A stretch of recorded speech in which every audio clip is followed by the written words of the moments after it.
So we have a question here. We have find the value of x for which 27 over 64. So you can see that here, there's something that we are trying to establish. You see at the right hand side, we have 4 here. So we are going to, let's put this in index form because this is indices. This 27 is like 3 raised to the power of 3 because of what we are using the right hand side as a reference point.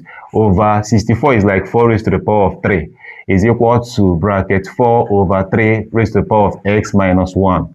So going by this, you can see that we can factor out the 3.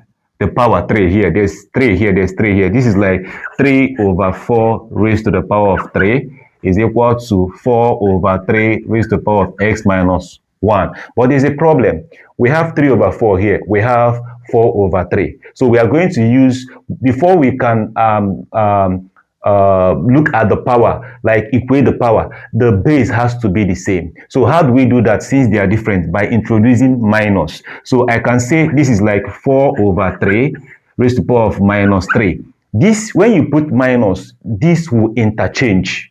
So is equal to bracket 4 over 3 x minus 1. What do you notice? We have 4 over 3 here, 4 over 3. So we equate the powers. So we have minus 3 is equal to x minus 1. But we cannot equate the powers here because the bases are different. This is 3 over 4, this is 4 over 3. But once we introduce negative in one of them, this will interchange. So going by this, we have minus 3, minus 1 concept is plus 1 equals to x.